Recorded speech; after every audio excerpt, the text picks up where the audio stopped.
ایران کے اندر لوگ آگ کی پوجا کیا کرتے تھے، لوگ آگ کے پجاری تھے، اسی کو خدا مانتے تھے، اسی کو خدا تسلیم کرتے تھے، اسی کی عبادت و ریاضت کیا کرتے تھے۔ اس کے لیے حفاظتی انتظام کیا گیا کہ کبھی کسی صورت میں بھی طوفان آئے، آندھیاں آئیں، بارشیں آئیں، جو بھی مرضی ہو جائے، کبھی بھی آگ نہیں بجھنی چاہیے۔ اس کے لیے اہتمام تھے، انتظام تھے، ساری خوبیاں اور سارے انتظامات مکمل تھے۔ سالوں سال سے یہ سلسلہ چل رہا تھا، سالوں سال سے یہ آگ کی پوجا کی جا رہی تھی، مگر میرے آقا نامدار صلی اللہ علیہ وسلم سرکار کی آمد میلاد کی یہ برکت ہے۔ جب آپ نے تشریف فرما آپ کی تشریف آوری ہوئی، آپ نے زمین پر قدم رنجہ فرمایا، ہر آگ بجھ گئی، ہر آگ کی شدت ختم ہو گئی، ہر چیز ختم ہو گئی۔ میرے آقا نامدار صلی اللہ علیہ وسلم سرکار کی جب تشریف آوری ہوئی تو وہ ایران کی وہ آتش گاہ جو جگہ موجود تھی، جہاں پر لوگ جا کر اس کو خدا مانتے تھے، اس کی پوجا کیا کرتے تھے، حفاظتی انتظام تھا۔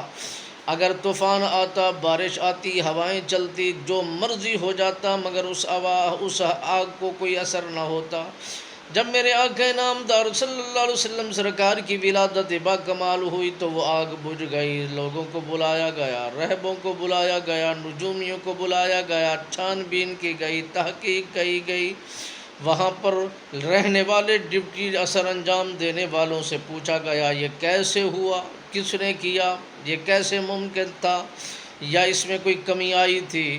ساروں نے بتایا ساری چیزیں مکمل تھی، خود بخود یہ آگ بجھ گئی ہے۔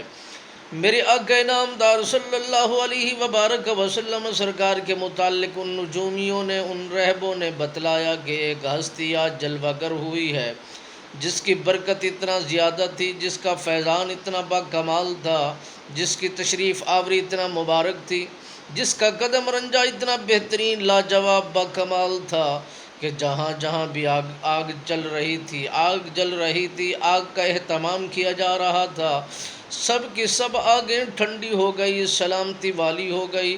میرے آقا نامدار صلی اللہ علیہ وسلم سرکار کو اتنا با کمال با وفا بنا کر بھیجا ہے، وہ لوگوں کو تکلیف دینے نہیں آئے، لوگوں کو راستہ دکھانے آئے ہیں، لوگوں کو راستے کی طرف راغب کرنے آئے ہیں۔ جو لوگ راستے سے بٹ گئے ہیں، ہٹ گئے ہیں، انہیں سمجھانے آئے ہیں۔